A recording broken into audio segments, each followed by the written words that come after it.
Hello' friends, light India চেনেললৈ আপোনালোক সকলোকে স্বাগতম জনাইছোঁ। আশা কৰিছোঁ আপোনালোক সকলোৱে ভালে আছে, ময়ো ভালে আছোঁ। আজি মই আপোনালোকৰ বাবে লৈ আহিছোঁ ধপাত এক প্ৰত্যাহ্বান বিষয়ে ৰচনা এখন।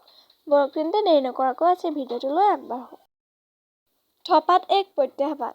গোটেই পৃথিৱীতে প্ৰতি বছৰে মে' মাহৰ ৩১ তাৰিখে বিশ্ব ধপাত বিৰোধী দিৱস পালন কৰা হয়। এই দিৱসৰ উদ্দেশ্য হৈছে যিকোনো ধপাত গ্ৰহণৰ পৰা বৰ্জিত থাকিবলৈ জনগণক উৎসাহিত কৰা আৰু লগতে ধপাত গ্ৰহণৰ ফলত স্বাস্থ্যৰ ওপৰত পৰিব পৰা নানা ধৰণৰ বিৰূপ প্ৰতিক্ৰিয়াসমূহৰ বিষয়ে জনসাধাৰণক সজাগ কৰা। ধপাত স্বাস্থ্যৰ বাবে ক্ষতিকাৰক বুলি জানিও দেশত ধপাত সেৱন কৰা লোকৰ সংখ্যা বৃদ্ধি হৈছে, যাৰ বাবে প্ৰতি বছৰে বহু লোক ধপাত সেৱনৰ ফলত হোৱা বিভিন্ন সমস্যা বা ৰোগৰ বাবে মৃত্যুৰ মুখত পৰিছে। কৰ্কটকে ধৰি হৃদৰোগ, শ্বাস-প্ৰশ্বাসজনিত ৰোগ আদি ধপাত সেৱনৰ ফলত হয়। সেয়েহে ৰাইজক সজাগ কৰাৰ উদ্দেশ্যে প্ৰতি বছৰে এই দিৱস পালন কৰা হয়। বিশেষকৈ যুৱচামে ব্যাপক গুটখাজাতীয় সামগ্ৰী সেৱনৰ ফলত কৰ্কট ৰোগৰ সংখ্যা দ্ৰুত গতিত বৃদ্ধি পাইছে। বহুতো চহৰ আৰু ৰাজ্যত ৰাজহুৱা ধূমপান নিষিদ্ধ কৰা হৈছে। ১৯৮৮ চনৰে পৰা বিশ্ব স্বাস্থ্য সংস্থাই প্ৰত্যেক বছৰৰ ৩১ মে'ৰ দিনা ধূমপান বিৰোধী দিৱস পালন কৰি আহিছে যদিও তাৰ পৰা কিবা লাভ হৈছে যেন ধাৰণা হোৱা নাই। আজি বিশ্বত প্ৰতি ৬.৫ ছেকেণ্ডত এজন লোকৰ ধূমপানৰ অপকাৰৰ ফলত মৃত্যু ঘটিছে। আমাৰ ভাৰতবৰ্ষত বছৰি ৯ লাখে মৃত্যুবৰণ কৰে, তাৰে ৬ লাখ হ'ল বিড়ি খাওঁতা। আমাৰ দেশত ঘটা প্ৰতি ১০টা মৃত্যুৰ বিপৰীতে এটা কাৰণ হ'ল ধূমপান। বিজ্ঞানীসকলৰ মতে ধূমপায়ী ব্যক্তিৰ আয়ুস ধূমপান নকৰাসকলতকৈ ১০ৰ পৰা ১৫ বছৰ কম। বৰ্তমান বিশ্বৰ ভিতৰত ভূটান একমাত্ৰ দেশ য'ত ধপাতযুক্ত যিকোনো পদাৰ্থৰ বিক্ৰীত সম্পূৰ্ণ চৰকাৰী নিষেধাজ্ঞা বলৱৎ আছে।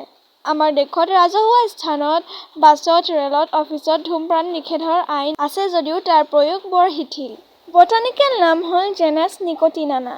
ইয়াক সেৱন কৰাৰ নানান পদ্ধতি আছে। বিড়ি চিগাৰেটৰ উপৰিও কাগজৰ পেকেটত বনাই লোৱা মিক্সাৰ, খনি, চিনিমদ লৈ সোপা, হুক্কাত লৈ সেৱন কৰাৰ উপৰিও তামোল বা পানৰ লগত জুতি লগাই খায়। ধপাতত ৪,০০০ৰো অধিক শৰীৰৰ বাবে অপকাৰী ৰাসায়নিক তত্ত্ব থাকে। কাৰ্বন মন'-অক্সাইড, নিকোটিনৰ উপৰিও কেঞ্চাৰ কৰিব পৰা বহু কেইবিধ ৰেডিঅ' এক্টিভ পদাৰ্থ আছে। কাৰ্বন মন'-অক্সাইডে তেজৰ অক্সিজেনৰ পৰিমাণ হ্ৰাস কৰি শৰীৰৰ ক্ষতি সাধন কৰে। তদুপৰি ই ৰক্তপ্ৰবাহী নলীসমূহৰ অনিষ্ট সাধন কৰে। নিকোটিন সেৱন কৰাৰ মাত্ৰ ৭ ছেকেণ্ডত মস্তিষ্ক পায়গৈ। ই ডপামিন আৰু এড্ৰিনেলিন নিৰ্গত কৰোৱাৰ ফলত শৰীৰৰ ৰক্তচাপ বৃদ্ধি পায়। মস্তিষ্কত এক প্ৰকাৰৰ স্ফূৰ্তিৰ অনুভৱ হয়। ধপাতৰ অপকাৰিতাৰ কথা বৰ্ণনা কৰি শেষ কৰিব নোৱাৰি। মূৰৰ পৰা ভৰিলৈকে শৰীৰৰ কোনো এটা অংশ এনে নাই যাৰ ওপৰত ধপাতৰ কুপ্ৰভাৱ নপৰে। মূৰৰ চুলি। চুলিৰ পৰা দুৰ্গন্ধ ওলাব ধৰে। চুলিৰ স্বাভাৱিক ৰং সলনি হয় আৰু ই পখৰা-পখৰি মুগা বৰণ ল'বলৈ ধৰে। মস্তিষ্ক। ষ্ট্ৰ'কৰ এক উল্লেখযোগ্য কাৰণ হ'ল ধূমপান। চকু। সাধাৰণ পানী ওলোৱা চকু ঘনাই টিপোৱাৰ পৰা কম বয়সতে কেটেৰেক্টৰ আৰম্ভণি, আনকি মেকুলাৰ ডিজেনেৰেশ্যনৰ ফলত অন্ধতাও হ'ব পাৰে। কাণ। শ্ৰৱণ শক্তি হ্ৰাস। নাক। ঘ্ৰাণ শক্তি হ্ৰাস। ডিঙি। Pharyngitis, laryngitis, cancer. Thyroid, hyperthyroidism. দাঁত ৰং ধৰা, দাঁতসমূহ ঢিলা হোৱা, দাঁতৰ আলু ফুলা আৰু তেজ ওলোৱা, দাঁতত শিলজাতীয় টাৰ্টাৰ জমা হোৱা। মুখ। দুৰ্গন্ধ ওলোৱা, খোৱা বস্তুৰ সোৱাদ নোপোৱা হোৱা, মুখত জিভাত ঘাঁ হোৱা আৰু মুখমণ্ডলৰ কেঞ্চাৰ। হাঁওফাঁও। নিউমোনিয়া, ব্ৰংকাইটিছ, হাঁপানি আদিৰ উপৰিও আটাইতকৈ বিপদজনক হ'ল কৰ্কট ৰোগ। খাদ্যনলী বা এছোফেগাছ। কেঞ্চাৰ। হৃদযন্ত্ৰ। হাৰ্ট এটেক, তেজৰ নলীত চৰ্বি জমা হোৱা এথেৰস্কলেৰ'চিছ, পাকস্থলী আৰু জিঅডিনাম ঘাঁ আৰু cancer. Liver cancer, pancreas cancer. Kidney আৰু মূত্ৰপ্ৰণালী। ৪০% কেঞ্চাৰৰ কাৰণ হ'ল ধূমপান। হাত। কঁপনি, তেজৰ চলাচল কম হোৱাৰ ফলত স্বাভাৱিক উত্তাপ নোহোৱা হোৱা, বৰণ সলনি হোৱা, এথেৰেচিছৰ ফলত হোৱা বাৰোজাৰ ডিজিজ। ভৰি। এথেৰেচিছৰ ফলত হোৱা বাৰোজাৰ ডিজিজ। ছাল।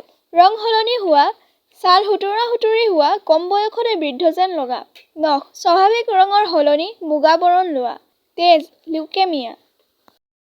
হাড়। হাড়ৰ ঘনত্ব কমি যোৱাৰ ফলত পেথলজিকেল ফ্ৰেকচাৰ, ৰোগ প্ৰতিৰোধ প্ৰণালীৰ ক্ষতি সাধন, ধপাতে শৰীৰৰ উপকাৰী চৰ্বি HDL পৰিমাণ হ্ৰাস কৰে, যিকোনো ঘাঁ শুকোৱাত বিলম্ব কৰে, সহজতে শৰীৰত বিভিন্ন জটিল ৰোগ যেনে ডায়েবেটিছ, উচ্চ ৰক্তচাপ হ'বলৈ দিয়ে। ধপাত সেৱনকাৰীৰ ড্ৰাগ ইণ্টাৰেকশ্যন আৰু দৰৱৰ পাৰ্শ্বক্ৰিয়া বেছিকৈ হয়। ধূমপানৰ কুপ্ৰভাৱ ওচৰত থকা ধূমপান নকৰাজনৰ ওপৰতো পৰে। সেইবাবে চিগাৰেট খোৱা পিতৃ-মাতৃৰ সন্তানৰ শ্বাসজনিত ৰোগ কম বয়সতে আৰু বেছিকৈ হোৱা দেখা যায়। আহক আমি সকলোৱে মিলি আজিৰ দিনটোতে আমি নিজৰ লগতে সমাজখনক ধপাতমুক্ত কৰাৰ বাবে দৃঢ়তাৰে সংকল্পবদ্ধ হওঁ। আজিৰ এই ভিডিঅ'টোত ইমানে। আজিৰ এই ভিডিঅ'টো চাই কেনে পালে কমেণ্টত জনাব আৰু যদি ভাল পালে তেন্তে প্লিজ লাইক, শ্বেয়াৰ আৰু ছাবস্ক্ৰাইব কৰি দিব আৰু আপোনালোকৰ বন্ধু-বান্ধৱীসকলৰ লগত শ্বেয়াৰ কৰিবলৈ নাপাহৰিব, যাতে সকলোৱে এই ভিডিঅ'টোৰ পৰা উপকৃত হ'ব পাৰে। আজিৰ কাৰণে ইমানে। আকৌ নেক্সট ভিডিঅ'ত লগ পাম। বাই।